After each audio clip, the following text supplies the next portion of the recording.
Shalom kekasih mulia dimanapun Anda berada. Berjumpa kembali bersama dengan saya, sama Sidika Scaling 60 tahun. Pipka. Hah, luar biasa banget. Hari ini saya excited karena saya akan ngobrol-ngobrol dengan seorang narasumber. Dan ini cukup jauh. Saya bilang cukup jauh kalau dari tempat saya sekarang ada di kota Jepara. Saya ke sana itu harus menempuh belasan jam. Ya, bayangkan saya harus menempuh belasan jam. Kalau dari Jepara ya, dari Jepara ke Semarang dulu 1,5 jam, kemudian dari Semarang harus terbang kemana dulu, dan ini harus melewati banyak medan untuk sampai ke tempat beliau ini. Nah, jadi pada penasaran kan ya kekasih mulia dan Pipka lovers ini sebetulnya saya mau ngobrol sama siapa? Hari ini saya akan bicara dan ngobrol dengan salah satu sosok spesial ini. Seorang saya bilang beliau masih sangat muda, mungkin usianya di bawah saya, tapi kita akan cari tahu lebih jauh ya. Saya nggak mau spill-spill kebanyakan, jadi daripada spill-spill kebanyakan kita langsung aja sapa satu orang ini. Halo Kak Sutiono, apa kabarnya? Halo, halo, puji Tuhan, baik. Ah, bener kan apa kata saya barusan kelihatan gitu kan mukanya tuh muda banget. Kak Sutiana boleh tahu nggak sih sekarang umurnya berapa? Umur saya sekarang 25 tahun. Oh, muda banget loh, masih 25 tahun. Nah, tadi saya bilang kan ya bahwa eh, posisinya Kak Sutiono ini cukup jauh dari Jepara. Saya bilang kenapa cukup jauh karena harus menempuh belasan jam. Bahkan mungkin kalau saya harus ke sana bisa seharian gitu ya. Nah, jadi posisinya Kak Sutiono ini ada di dusun desa apa sih Kak namanya Kak?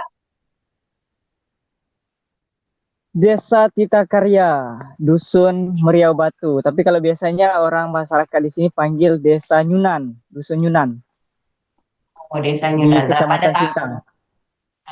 kecamatannya Sintang ya. Nah, tadi saya sempat tanya kan Kak, ke Kak Sutiono, Kak, kalau misalnya dari kota Pontianak ya, dari kota ke Sintang tuh berapa lama? Kurang lebih 6 jam. Ya. Kemudian dari kota Sintang, dari Sintang, Kecamatan Sintang tadi ya. Kemudian ke desanya berapa jam lagi? Ke desa itu butuh 6 jam. Ya, jadi butuh 12 jam dari kota Pontianak menuju ke desa tempat Kak Sutiono sekarang ada. Dan fun fact-nya ya di situ tuh susah sinyal ya kayak kasih Muria.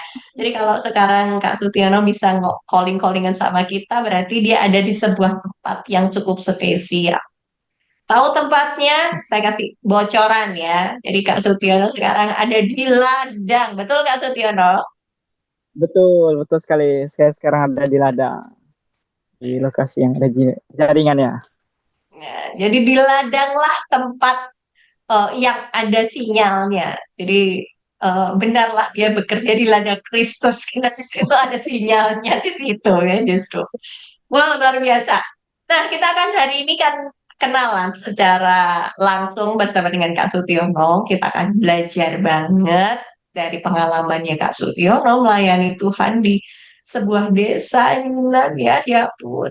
Aku aja nggak kebayang itu desanya di mana. Bisa nggak ya ke tracing di Google gitu ya? Di Google Map kebaca nggak sih Kak desanya? Kalau kecamatannya bisa. Oke. Kalau kecamatannya bisa, tapi kalau untuk ke desanya itu harus kita tahu jalurnya dulu, Mbak, baru bisa tahu di mana lokasinya. Aduh, luar biasa. Jadi Google Map saja belum kebaca di situ ya, nggak sampai Nah, kebaca di situ. betul. Wow, luar biasa.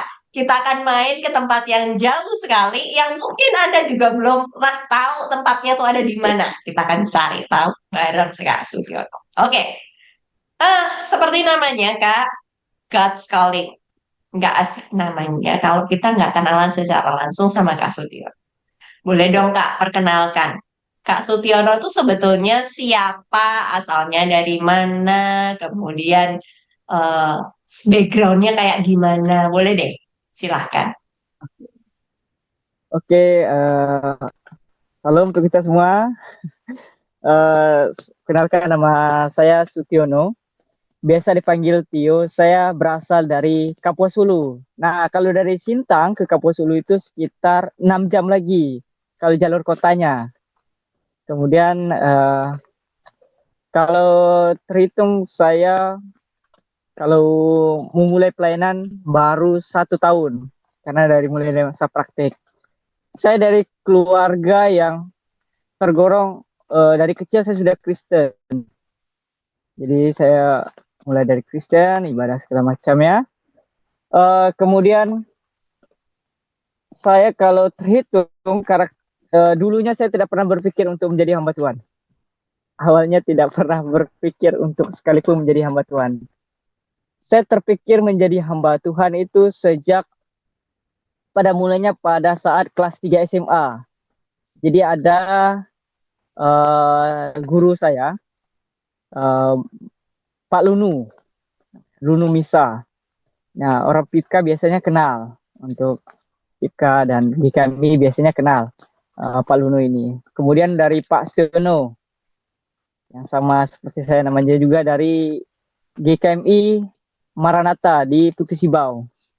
Nah, saya berasal dari Putus Ibau. Kemudian pada saat kelas 3, kalau saya hitungan panggilan saya, dari kelas 3 itu saya uh, di, disarankan mau tidak sekolah pendeta. Nah, pada awalnya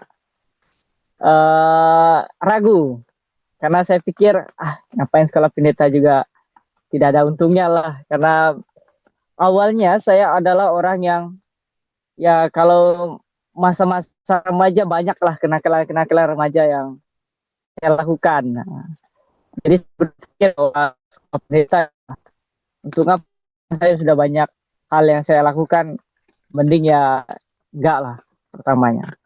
Tapi saya pikir daripada saya SMA itu tidak ada kegiatan mau sekolah pendeta.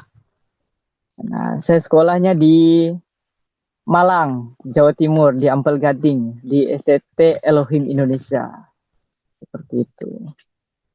Kalau Oke. orang tua saya, kalau bisa dari orang tua saya petani. Jadi kalau saya ke ladang juga sama halnya seperti saya di rumah seperti biasa. Jadi tidak ada bedanya sebenarnya. Cuma beda lokasi aja ya Kak ya. Ya, betul. Cuma beda lokasi saja. Wow. Nah, eh, tadi kakak bilang bahwa sebetulnya kakak itu merasa bahwa ada panggilan secara pribadi itu ketika SMA kelas 3, ya Ya, kan? kasih ya, betul. Nah, ya, SMA kelas 2 kelas 3 itu. Em, ada kejadian apa Kak saat itu? Sampai kakak akhirnya merasa bahwa Tuhan memanggilku untuk mengenalnya secara pribadi.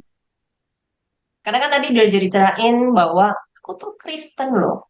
Dari kecil pun aku udah Kristen. Tapi aku nggak, ya hidupku ya masih kayak gitu-gitu aja. Kayak orang-orang kebanyakan yang nggak kenal Tuhan gitu. Aku bahkan nggak kepikiran buat jadi pendeta atau jadi hamba Tuhan. Karena ya hidupku berantakan, seberantakan itu juga gitu loh. Nah, hal apa yang terjadi atau kejadian apa yang akhirnya membuat kakak merasa bahwa enggak, Tuhan panggil aku hari ini. Apa itu, Kak? Eh, ada dua kejadian yang kenapa saya memutuskan untuk menjadi hamba Tuhan. Yang pertama itu ada teman saya sebangku sama saya. Dia Kristen. Uh, Kemudian perempuan, namanya dulu Fani, sekarang sudah meninggal. Jadi zaman SMA kelas 3 itu dia sebangku. Kemudian pada saat di situ, ya sebelum ia meninggal, setelah sekitar 2 minggu atau 1 bulannya meninggal, dia katakan gini, katakan ke saya, kalau saya nggak ada, ya kayaknya berguna lah untuk orang lain, dia katakan. Karena teman saya ini selalu menolong saya lah sejak SMA itu selalu tolong saya. Apalagi pada saat sebangku itu dia sering tolong.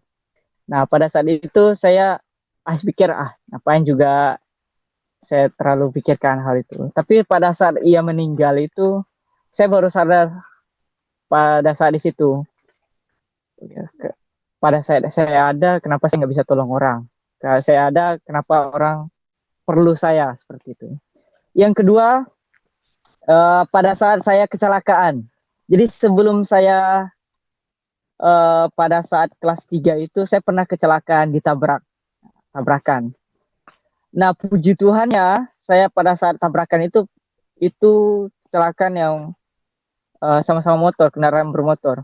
Jadi saya puji Tuhannya saya tidak ada mengalami kecelakaan yang parah. Tetapi untuk kendaraan yang saya gunakan itu hancur. Nah, pada saat itu saya kira kenapa Tuhan masih kasih saya kesempatan. Mungkin karena itulah saya kayaknya menjawab iyalah dulu untuk melayani Tuhan untuk sekolah teologi. Dan pada awal masuk teologi juga saya belum Mbak, maksudnya belum betul-betul menyerahkan diri sepenuhnya. Jadi setelah sekolah teologi Sampai pun itu sebetulnya juga belum belum benar-benar menyerahkan diri kepada dan mempercayakan dirinya kepada Tuhan ya. Hanya karena betul. dua kejadian tadi kayaknya Tuhan memang Iya, merencanakan sesuatu deh. Kok aku masih betul. selamat walaupun kendaraanku ringsek. Yang kedua diingetin sama temennya sebelum temennya ini meninggal bahwa eh, selagi kamu hidup bergunalah gitu loh. Ya kan?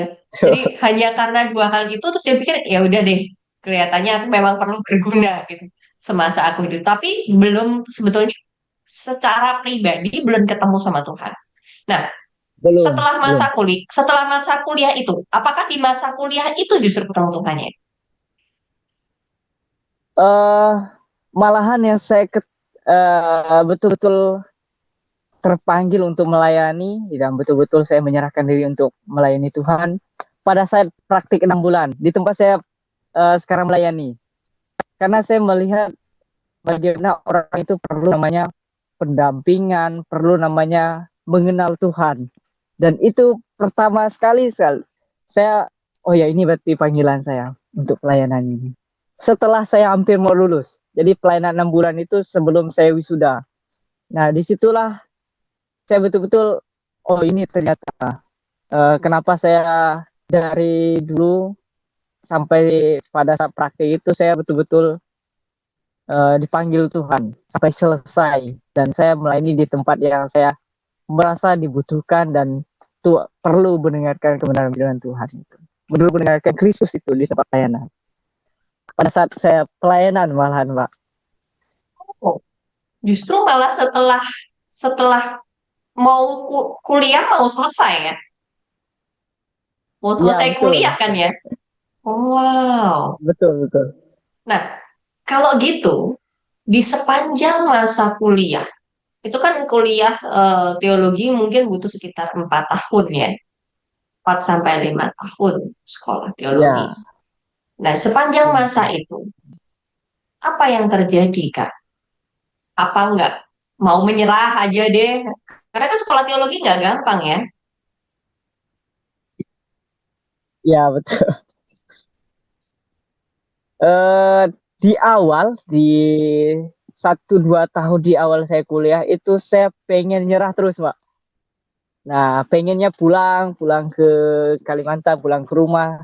Tetapi karena memang Tuhan kasih jalannya berbeda lah. Jadi selama saya ingin pulang itu saya selalu tidak pernah dikirim uang untuk pulang. Jadi terpaksa itu hitungnya terpaksa. Saya harus ya di kampus terus, harus terus ikuti kegiatan kampus dan segala macamnya.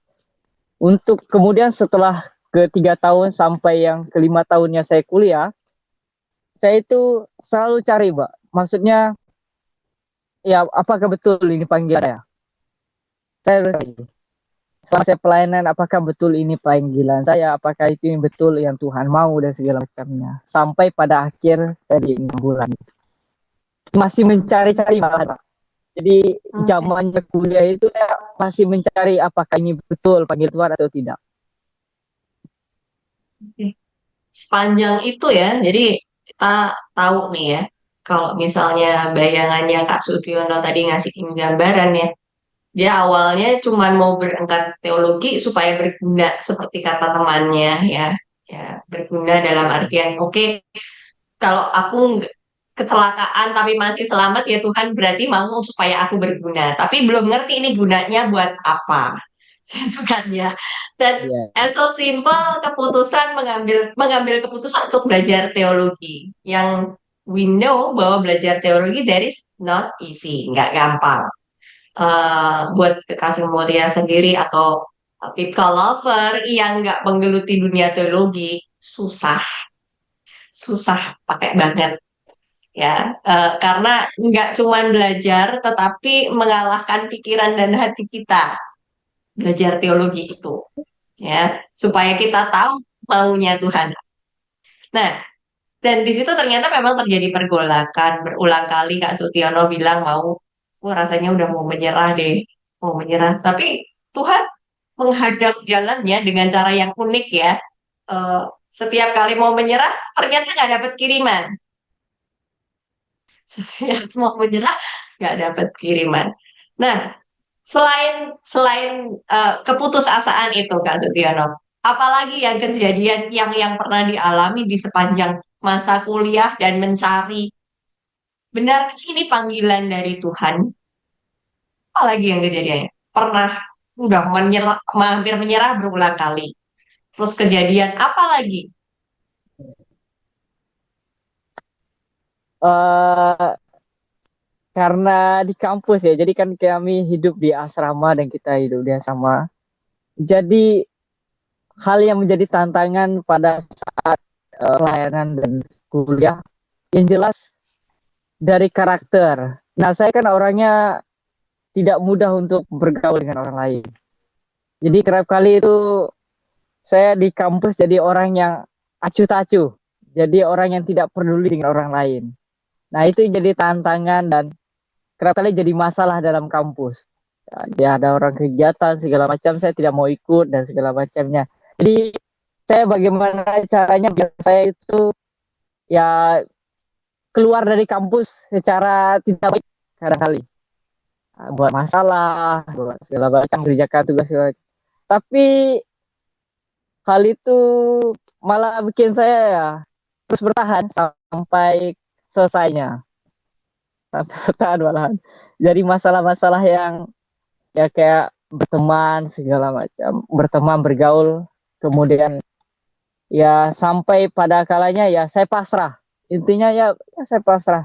Kalau Tuhan mau sampai selesai ya selesai, tapi kalau nggak selesai ya seperti inilah, seperti itu. Hmm, Sampai di saat itu ujungnya ya pasrah lah sama Tuhan. pasrah. Oke, oke. Nah, saat itu memang kakak waktu ngomong ke orang tua gitu ya, bilang ke orang tua bahwa aku mau sekolah teologi. Dapat pertentangan nggak sih?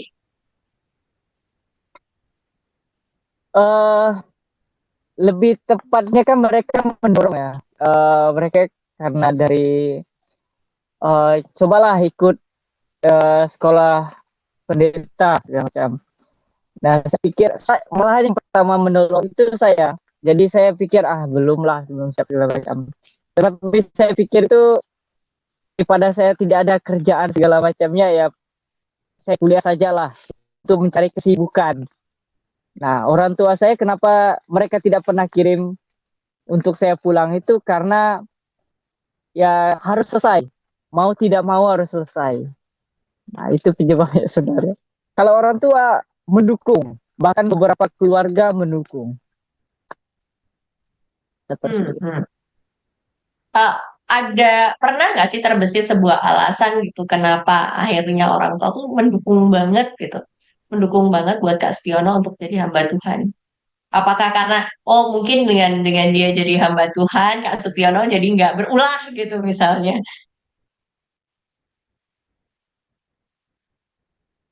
Ya, sinyalnya mulai bergoyang lagi. Tapi kita belajar dari sini. Nah, ini udah kembali nih. Jadi, eh, pernah nggak sih ada alasan bahwa kenapa orang tua akhirnya mendukung totally ya, bahkan di keluarga mendukung kalau Kak Sutiono boleh sekolah teologi?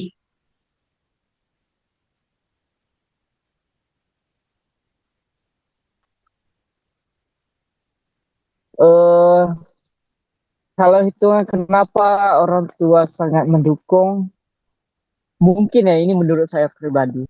Karena karena kan dari awal karakter saya dari awal itu kan orangnya ya jadi yang betul-betul ya, hidup bebas lah. Mungkin dalam pikiran mereka bahwa kalau saya sekolah teologi, saya ada perubahan secara karakter, secara pikiran dan mungkin ya kalau Tuhan sudah panggil pasti ada yang berubah lah dalam kehidupan saya. Dan mungkin itu saja yang dipikirkan oleh orang tua saya, kenapa mereka sangat mendukung untuk sekolah Hmm, teologi. oke. Ya, jadi memang berharapnya ada harapan besar bahwa akan terjadi perubahan perilaku dari Kak Sutiono yang dulunya mungkin ya udah bebasnya aja gitu ya. Wow. Nah, dari situ tuh Kak, kita udah tahu eh, ternyata memang perjalanannya tidak mudah eh, ketika menemukan panggilan. Untuk menemukan panggilannya saja itu sudah susah. Berarti benar ya, harus mengalahkan pikiran dan perasaan ketika ada di fakultas teologi gitu. Nggak cuma belajar ya, jadi nggak cuma belajar, tapi benar-benar gitu loh. Iya. Kalau masuk ke sekolah teologi itu dihajar habis-habisan. Kamu harus tahu sebetulnya apa tujuan hidup. Nah, di 6 bulan itu, saat penempatan, saat kerja praktek, lah ya, praktek lapangan, melayani di daerah yang sekarang Kak Spiono layani. Saat itu memang itu menjadi sebuah hanya tugas kampus atau memang eh, dalam artian aku mau ke sana gitu. Awal berangkat ke sana 6 bulan Eh, itu. awal, awal awal mulanya dari memang itu tugas kampus. Dari jadi kampus eh ada setiap tahunnya kan ada praktik 6 bulan. Nah, yang pertama saya pikirkan dulu saya ngobrol ketika ke beberapa tempat mereka bilang di Sintang. Nah, saya kira itu di Sintang adalah di kotanya. Ternyata pada saat saya praktek itu di bulan Januari, Desember saya sudah tempat pelayanan. Jadi saya lihat situasi jalan dan segala macam, saya harus tahu kondisinya tempat saya pelayanan. Dan saya kira itu saya di kota. Karena dari Putu Simbau ke tempat saya pelayanan itu 8 menggunakan kendaraan bermotor. Nah, saya kira oh ya saya karena saya mau praktik ya saya lakukan sajalah karena ini tugas dari kampus. Karena kalau tidak selesai saya harus mengulang lagi untuk pelayanan 6 bulannya, praktik 6 bulannya, PKL 6 bulannya. Seperti itu. Jadi awalnya dari tugas kampus. Pokoknya berangkat aja deh ya. Betul. Pokoknya berangkat aja daripada ngulang gitu kan ya. Ya, Bibit-bibit kenakalannya masih ada tuh ya. Jadi daripada ngulang, ya udah pokoknya aku berangkat aja. Oke. Nah, betul. itu kan tadi kakak bilang kendaraan bermotor. Artinya ada jalan yang dapat ditempuh menuju ke daerah itu dengan motor atau mobil atau apa? Atau ada jalan yang sebetulnya Eh, nggak bisa dilalui juga dengan kendaraan bermotor menuju ke tempat itu. Kalau untuk kendaraannya, kalau kita ada untuk desa ini ada 3 jalur, Mbak. Jadi pertama yang bisa jalur motor, kemudian ada jalur yang bisa digunakan mobil, kemudian ada kendaraan air, speedboat. Nah, biasanya kalau hamba Tuhan yang datang ke tempat saya praktik ini, mereka lewat yang bisa mobil lewat. Tapi mereka harus lewat lagi speedboat. Nah, ada juga yang kendaraan motor nanti kita ada lewat jalan-jalan kecil, jalan tikus. Nah itu biasanya hampir 3 jam baru bisa masuk ke desanya dari jalan yang bisa dilalui lancar, jalan utamanya sampai ke jalan tikusnya itu sekitar 3 jam. Hmm. Ya seperti itu. Jadi ada akses yang bisa untuk kendaraan motor ada, untuk mobil juga ada, tapi harus 2 kali penyeberangan. Jadi lewat kita gunakan mobil, kemudian baru menggunakan speedboat. Nanti baru dijemput menggunakan speed yang kecil lagi, speedboat yang kecil. Nah seperti itu. Hmm, hmm, hmm. Jadi ini medannya cukup cukup meresahkan ya. Walaupun ada Betul. jalur yang bisa dilewati dengan kendaraan roda empat, tetapi juga eh, apa namanya harus pakai speedboat dan lain sebagainya, harus tukar speedboat yang lebih kecil. Nah, boleh nggak sih Kak digambarkan situasinya sebetulnya di tempat desa tempat Kakak melayani ini seperti apa sih? Selain akses jalan tadi yang memang susah ya untuk sampai ke sana.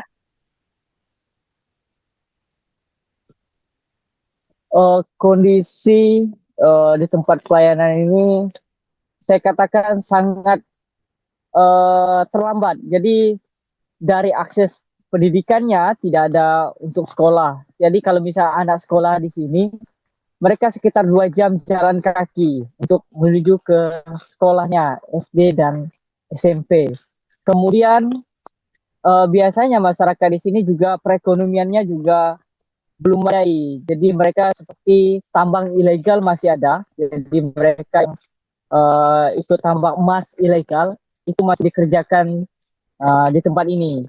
Kemudian secara ekonomi mereka hampir harus jauh-jauh semua untuk dapatkan pekerjaan, dapat penghasilan itu jauh ke arah PT segala macam ya seperti itu, tambang sawit dan tambang emas seperti itu. Hmm. Sisanya masyarakat berarti bekerja di ladang ya Kak ya? Betul, betul. Oke. Nah, eh, bayangannya tentang desa yang tadi kakak ceritakan tempat kakak melayani ini. Ini desa yang seperti apa sih? Desa yang terkurung gitu, atau sebetulnya dia memang udah terbuka dengan apa ya hal-hal yang ada dari luar gitu. Untuk desa saja sudah mulai terbuka untuk hal-hal dari dunia luar. Karena mulai ada peningkatan sekitar 2-3 tahun ini, ada peningkatan orang luar boleh masuk dan segala macam. Kemudian apapun tidak betul-betul menutup diri, masih bisa lah terbuka. Untuk 2-3 tahun ini masih mereka terbuka dengan hal itu Hmm. masyarakatnya. Oh, makanya jadi lebih lebih mudah ketika waktu kakak dikirim ke sana dan situasinya mereka sudah mulai ini ya, udah mulai bisa terbuka dengan masyarakat luar ya. Andai kata memang ada pengunjung atau orang asing datang ke desa mereka, mereka udah coba lebih terbuka. Jadi nggak takut-takut banget lah ya kan memang ada beberapa daerah yang mereka sangat khawatir ya sih ngapain mau masuk ke desa kita dan menganggap itu sebagai sebuah ancaman. Nah, eh, tantangannya apa Kak? Selain tadi ya memang lokasinya yang nggak yang susah untuk dijangkau, aksesnya, kemudian ada banyak keterlambatan di sana, kemudian eh, sinyal dan lain sebagainya. Selain itu, tantangan yang paling besar ketika ketika kakak melayani di sana apa? Saat itu ya, ketika 6 bulan itu. Tantangan paling besar itu adalah adat istiadatnya atau budayanya, Mbak. Jadi mereka itu lebih eh, tertutup masalah budaya. Jadi mereka kalau istilahnya kalau di tempat ini ada pantangan-pantangan yang harus dilakukan kalau di sana di tempat saya pelayanan ini. Jadi di awal itu yang jelas, kemudian adat budayanya, kebiasaannya. Nah, kebiasaan orang di sini saya katakan kalau misalnya orang baru dan orang tidak terbiasa, mereka minum minuman keras itu setiap hari bisa. Setiap hari ada orang mabuk dan segala macamnya itu beberapa kali saya lihat seperti itu. Bahkan kerap kali saya harus ya ke rumah jemaat untuk tidur dan segala macamnya. Kalau misalnya terlalu banyak orang yang mabuk seperti itu. Oh, ternyata di desanya juga masih apa kuat sekali dengan budayanya ini ya, tradisi yang mereka. Ada tradisi-tradisi yang memang kita tahu bahwa eh, banyak banyak daerah di Kalimantan mereka masih memegang budaya dan tradisi kepercayaan terhadap leluhur maupun alam. Apakah itu juga ada di sana? Ada, Mbak. Jadi masyarakat kalau hitungan mereka cek percaya dengan nenek moyang bahkan sangat banyak malahan, Mbak. Jadi kalau misalnya ada yang meninggal, kalau misalnya banyak pantangan yang harus dilakukan. Jadi kalau hitungannya adat dari masyarakat yang kepercayaannya masih primitif, masih percaya nenek moyang, sangat-sangat banyak, Mbak. Hmm, hmm. Jadi masyarakat desa pun tuh masih banyak yang masih pakai kepercayaan nenek moyang ya. Oh. Dan itu challenging banget ya ketika harus menyampaikan firman Tuhan di kala mereka masih percaya dengan kepercayaan nenek moyang. Nah, saat itu program yang kakak jalankan selama 6 bulan itu, yang akhirnya mengubah mindset Kak Sutiono. Em, Program atau kegiatan apa yang pada akhirnya terus akhirnya membuka enggak masyarakat di sini nih perlu Tuhan dan saya harus hadir menolong mereka untuk menjadi jembatan. Kejadian apa? Eh, aku ini untuk pelayanan di tempat ini, yang pertama adalah pendekatannya dengan masyarakat. Jadi kalau ada kegiatan seperti panen padi, kemudian untuk menolong masyarakat yang ada masalah atau ikut kegiatan. Jadi kita ada ikut kegiatan beberapa kegiatan yang dilakukan oleh masyarakat. Pendekatannya.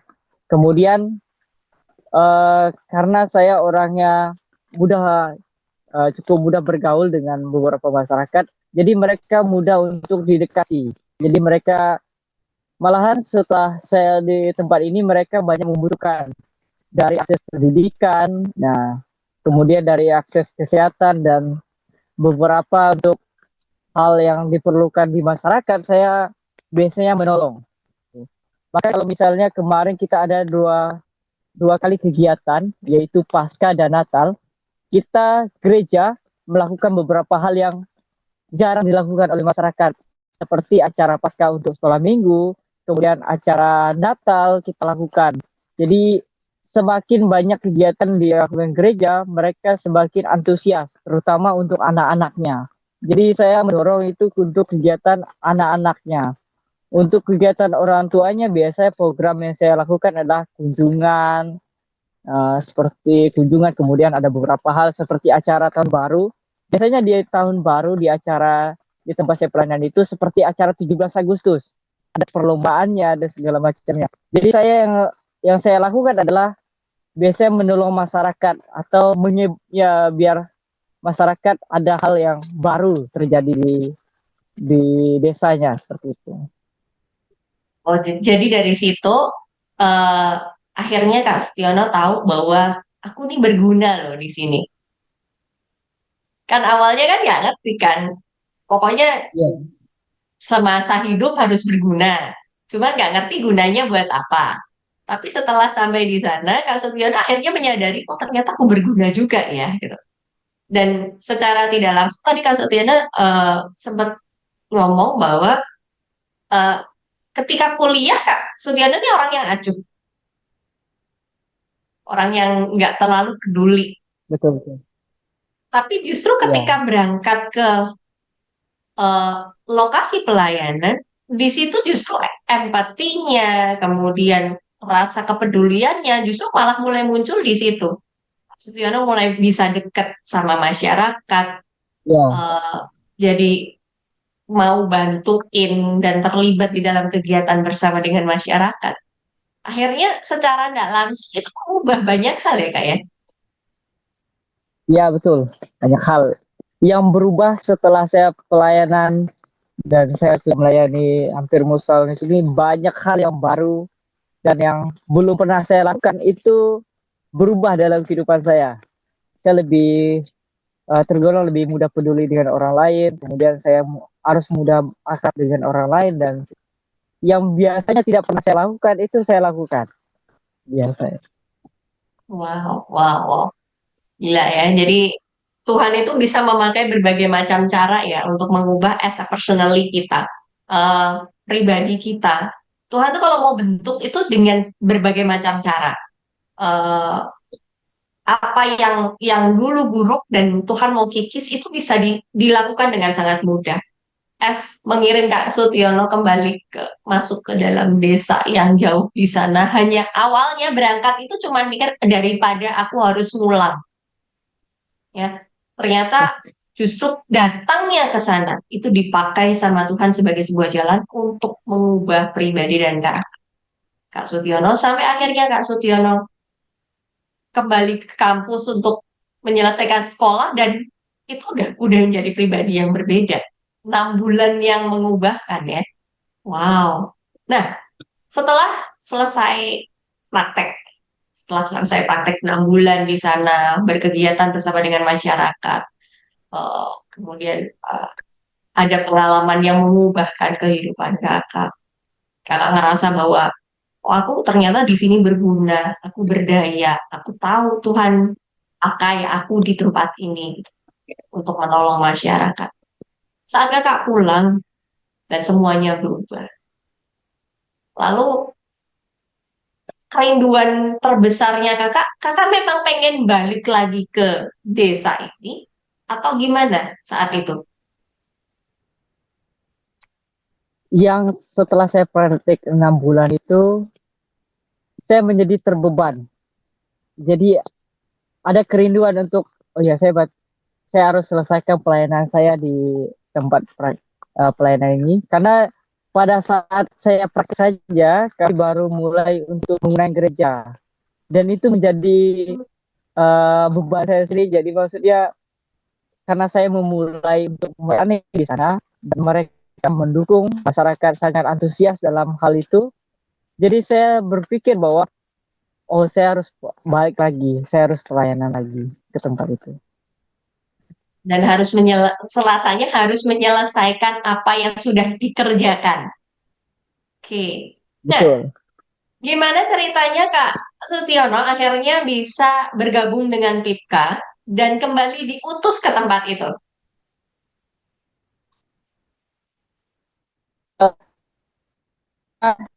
Dulu itu yang ya mensupport saya selama di kampus itu adalah FIPKA. Jadi saya berpikir bahwa setelah saya lulus, kemudian saya dipanggil oleh FIPKA untuk eh, dipanggil mereka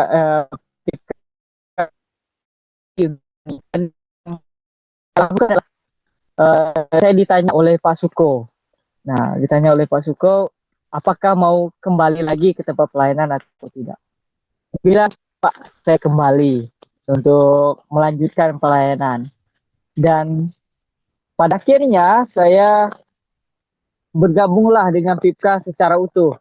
Karena dulu saya pikir kalau misalnya saya setelah lulus kuliah itu ya saya kerja atau mengajar dan segala macamnya. Tetapi saya pikir selama saya kuliah juga saya sering dibantu, bahkan yang pada saat saya mengerjakan ujian skripsi saja beberapa hal dibantu oleh kami bahkan PIPKA seperti itu. Oke, jadi eh, bukan hanya awalnya hanya sebagai tugas kampus, terus akhirnya menjadi sebuah beban, kerinduan untuk kembali melayani di sana karena sudah melakukan perintisan di sana, melakukan sesuatu yang baik, merasa berguna. Akhirnya udah deh aku balik lagi dan menyelesaikan apa yang sudah aku mulai, gitu ya Kak ya. Wow, nah dari situ eh, perjalanan akhirnya kembali. pengutusan eh, dari yang awalnya hanya belajar kerja praktek sampai akhirnya menjadi sebuah pengutusan. Ketika kakak kembali ke sana, sudah bukan seperti Setiono yang kemarin, masih anak kampus, sudah menjadi Setiono yang berbeda. Saat ini kakak eh, berangkat ke sana itu dengan sebuah misi yang berbeda. Karena kakak harus mengembangkan pelayanan yang ada di desa tersebut.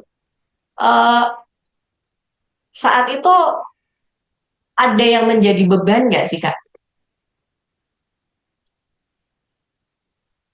Eh, pada awalnya pelayanan yang jadi beban itu karena keluarga. Jadi mereka tahu situasi jalan dan rute yang saya lakukan. Jadi mereka dorong melarang saya. Coba kalau misalnya bisa melayani tempat yang lain saja, jangan di tempat itu, dengan di tempat pelayanan yang sekarang saya lakukan. Karena melihat bahwa situasi jalannya rusak, kemudian jalan ditempuh jauh, kemudian kendaraan yang digunakan juga belum ada, maka sehingga mereka berpikir bahwa janganlah pelayanan di sana. Malahan yang menjadi tantangan di awal itu adalah keluarga saya sendiri yang tidak terlalu mendukung dengan hal itu. Tapi Oh, jadi karena alasan beberapa lokasinya itu tantangan terus yang membuat membuat khawatir ya, keluarga ya. Ya pelayanan boleh tapi jangan di sana lah betul. kejauhan karena aksesnya dan lain sebagainya ya. Oke.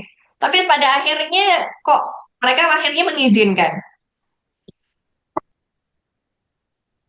Karena saya kira saya bilang saya katakan bahwa saya harus pelayanan, saya harus balik ke tempat pelayanan. Bagaimanapun caranya, saya harus balik ke tempat pelayanan menyelesaikan tugas yang harusnya saya lakukan. Jadi tanpa harus tanggung-tanggung, tanpa harus tertunda. Jadi kalau memang harus perlu pelayanan, saya harus melayani berangkat. Mau itu pada akhirnya juga mereka menerima hal itu, walaupun memang harus berberat hati. Nah, ini prinsip Kak Sutiono nih ya, gambarannya udah bahasa nyebur sekalian lah ya. Udah udah terlanjur bahasa nyebur sekalian gitu ya. Di biar total gitu ya, selesaiin aja sekalian. Nah, akhirnya berangkat ke sana dan mulai melayani di sana. Masyarakat langsung accept nggak sih Kak begitu tahu Kak Sutiono di berangkat ke sana kembali Eh gitu. da- dari awal saya pelayanan sampai saya kembali lagi, masyarakat sangat antusias, maka mendukung. Jadi sekarang itu masyarakat kalau dikatakan bahwa saya untuk semester depan itu saya sudah mengejar PAUD. Nah, ikut menolong masyarakat untuk mengejar. Jadi mereka sangat mendukung hal itu. Sehingga dari hal itu saya berpikir bahwa ini salah satu tugas yang harus saya lakukan juga untuk masyarakat sehingga mereka dapat mengenal Kristus melalui pendidikan dari anak kecil, kemudian pendekatan dengan masyarakat. Dan itu yang saya lakukan karena uh, mungkin dari hal itu mereka bisa lebih terbuka, bisa lebih mengenal Kristus. Oke. Nah, ketika kakak berangkat ke sana, itu waktu itu tuh masih rombongan bareng-bareng. Apa kakak sebetulnya berangkat sendiri sih Kak? Pada saat awal, pada saat praktik itu bersama rombongan 3 orang, kami bertiga dengan Korwil, Pak Jayus, dan hamba Tuhan yang mengantar seperti itu. Tetapi untuk pelayanan di tempat di desanya itu saya sendiri. Jadi saya harus berjuang sendiri dengan apa yang ada. Hmm, hmm. Jadi benar-benar alone ya. Jadi benar-benar sendirian dan mengerjakan semuanya itu. Kan nggak sih kan terbesit ada rasa takut gitu. Aduh, nanti aku kalau ditolak gimana? Aduh nanti kalau terjadi sesuatu gimana di sana? Iya kalau masyarakatnya di depanku baik, di belakangku ternyata enggak, gimana? Pernah nggak sih ada ketakutan-ketakutan kayak gitu?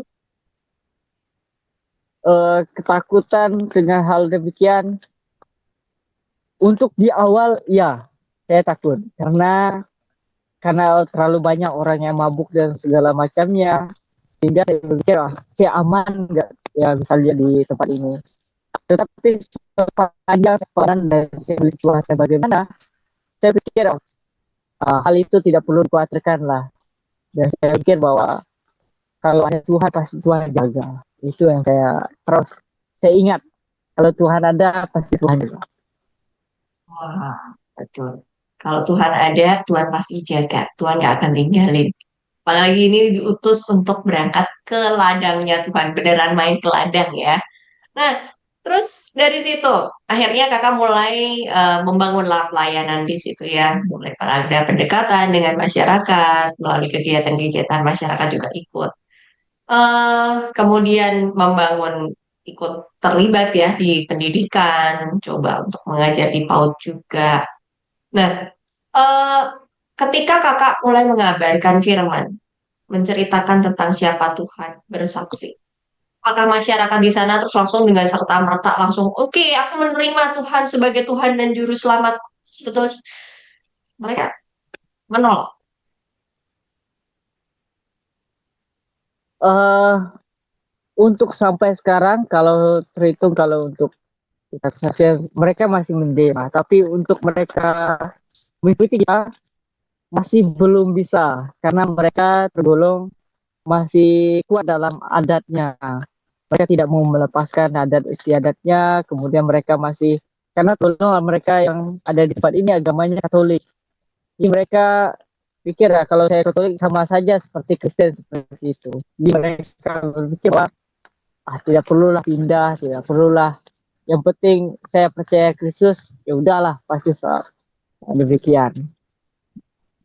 Hmm, Jadi hmm, kalau hitungan masyarakatnya kalau mau pendekatan dengan mereka ya jelas secara harus lebih dekat karena mereka sistemnya keluarga.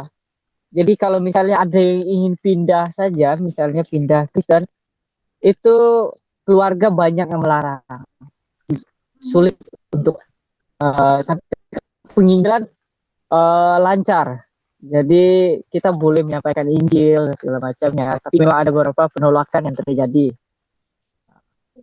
secara halus, penolakan halus seperti hanya mendengarkan saja. Kadang ada yang penolakan tidak boleh ikut, anaknya tidak boleh ikut ibadah, anaknya tidak boleh ikut uh, dalam kegiatan Kristen atau apapun itu.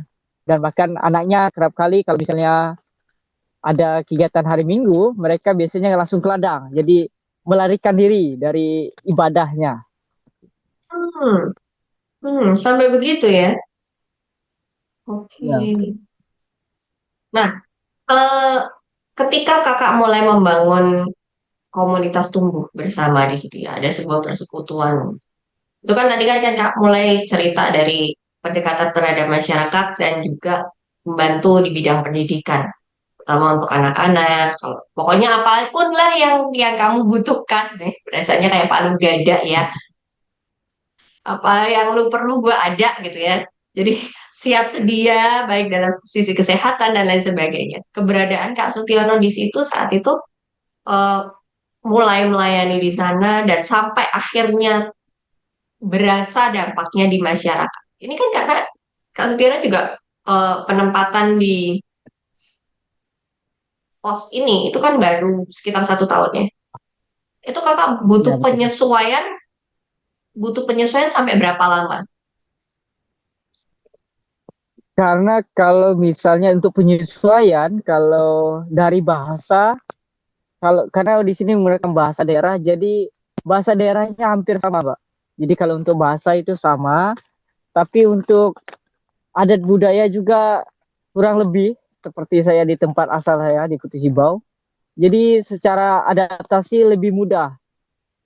Sekitar tidak sampai 1 bulan saya beradaptasi dengan masyarakat di tempat ini. Jadi ada bahasa, kemudian makanannya dan apapun itu lebih mudah karena sudah terbiasa dari sejak Hmm, kecil.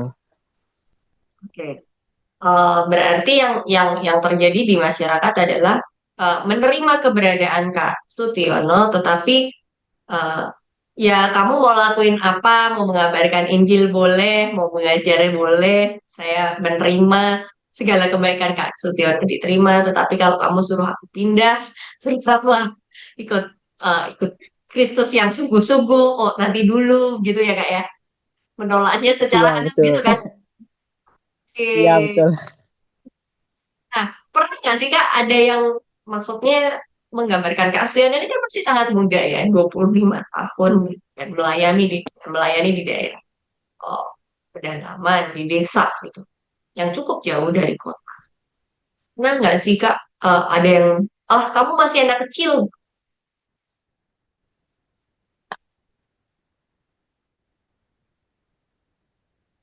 Coba gimana? Jadi pernah nggak sih ada sebuah kejadian yang beranggapan bahwa karena Kak Sutiono ini masih muda di usia 25 tahun. Nah, pernah nggak sih ada yang menganggap Kak Sutiono tuh, ah kamu masih kecil gitu.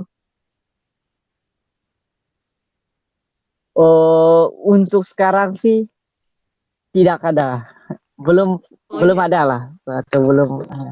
Jadi mereka kalau misalnya saya tetap menghormati ya sebagai eh, gembala, sebagai orang-orang yang tergolong ya seperti kepala desa segala macamnya, sangat menghargai hal demikian.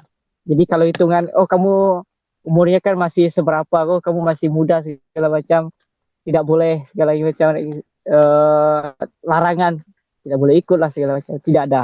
Jadi untuk mereka untuk menghormati kita sangat diterima. Jadi tidak ada penolakannya. Karena kamu masih muda tidak boleh. Hmm, hmm. Jadi eh, bukan seperti Timotius, jangan jangan ada seorang pun yang menganggap kamu rendah karena kamu muda ya. Tapi Ya, justru caranya Kak Sutiono adalah tetap memberikan respect dan hormat kepada mereka sehingga mereka juga mau mendengarkan ketika Kak Sutiono menyampaikan sesuatu ya. ya betul. Wow. Nah, ini memang pengalaman yang berharga sekali. Kak Sutiono memberikan gambaran kepada kita bahwa ada begitu banyak problematika yang terjadi ketika kita mau berangkat untuk melayani Tuhan. Eh, Banyak hal yang terkadang menyulitkan, tetapi bukan menjadi penghalang sepenuhnya. Ternyata berbeda dengan case-case yang lain, Kak Sutiono justru diterima. Tetapi di antara penerimaan pun masih juga ada orang-orang yang rejected gitu. Kalau misalnya kita mengingat kisah Kak Timo ya, dari Cheongshao, Hong Kong, banyak yang datang ke center, mereka merasa bahwa mereka sangat terberkati dengan adanya Kak Timo gitu. Mereka mengambil dalam tanda kutip ya jeleknya ya, seolah-olah mengambil sebuah keuntungan bahwa eh, pokoknya terima aja kebaikan dari Kak Timo. Tapi kalau Kak Timo mau kabarkan firman Tuhan, oh nanti dulu. Jadi mereka udah pasang benteng, mereka tolak itu. Yang penting kalau misalnya tolaknya dalam nama Tuhan Yesus kita aminkan. Ya tidak ya. Jadi dia eh, banyak-banyak yang menolak pengabaran firman eh, yang dilakukan Kak Timo. Nah, ini berbeda case memang dengan Kak Sutiono yang tinggal di sebuah desa yang cukup jauh dari kota. Eh, dan apa ya namanya, masyarakat sih menerima banyak kebaikan dari Kak Sutiono, tetapi untuk mengubah kebiasaan, mengubah adatnya mereka, mengubah caranya mereka hidup dan bertradisi, mabok dan lain sebagainya, ini menjadi PR tersendiri. Nah, kita tanya lebih lanjut juga ke Kak Sutiono. Ketika menghadapi misalnya di masyarakat ada jemaat juga nggak sih Kak yang eh, udah anak Tuhan nih, udah lahir baru nih, udah Kristen nih ya, ini masih mabuk juga, masih hidup di dalam kegelapan lah ya, gitu. Masih hidup dengan kehidupan yang lama. Masih banyak nggak sih Kak yang kayak gitu? Eh, masih. Di- Terhitung kalau kita hitungan persennya 70% masih melakukan hal itu. Iya, mau bukan judi masih mereka lakukan. Iya, oke, oke. Jadi mereka lahir baru, mereka dalam artian, mereka terima Yesus, mereka mengaku dirinya Kristen. Mungkin mungkin udah dibaptis kali-kali ya Kak, Ya, beberapa di antara betul. mereka.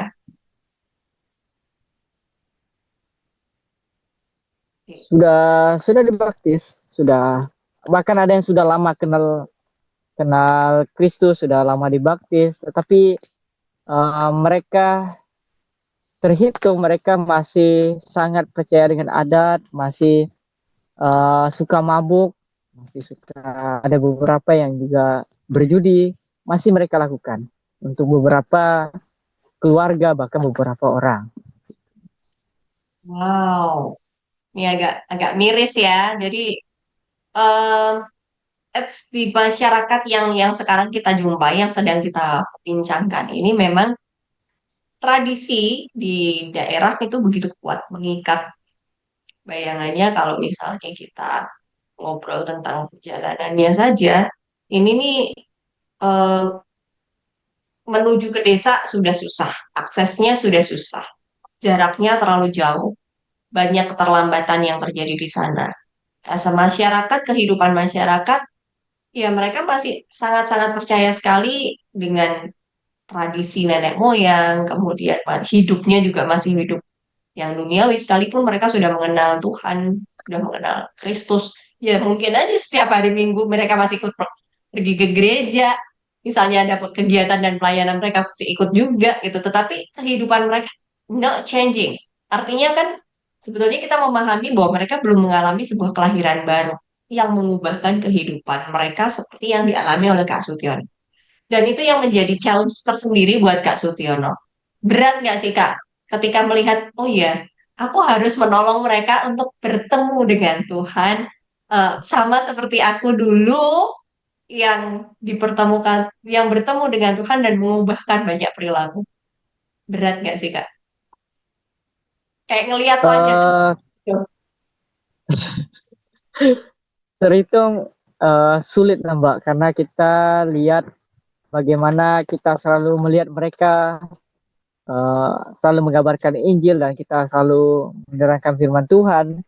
Tetapi setelah dari ibadah, setelah dari gereja, setelah melakukan ibadah itu mereka melakukan minum dan eh, minum dan lakukan adat ritual adat seperti ya semayang kepada roh-roh nenek moyang, dan itu yang terus saya lihat barangkali beberapa kita setelah kita doakan tiba-tiba nanti besoknya langsung ada penyembuhan dengan roh-roh nenek moyang lah dari dukun segala macam, dan itu yang sering saya lihat dan itu yang buat saya sedih melihatnya, karena setelah kita layani dengan susah payah kemudian mereka masih terus sulit untuk hidup baru. Hmm, hmm. Jadi mereka sebetulnya nggak bisa juga melepaskan 100% ya kebiasaan atau kehidupan lamanya. Ya mereka seolah-olah masih pakai baju yang lama aja gitu.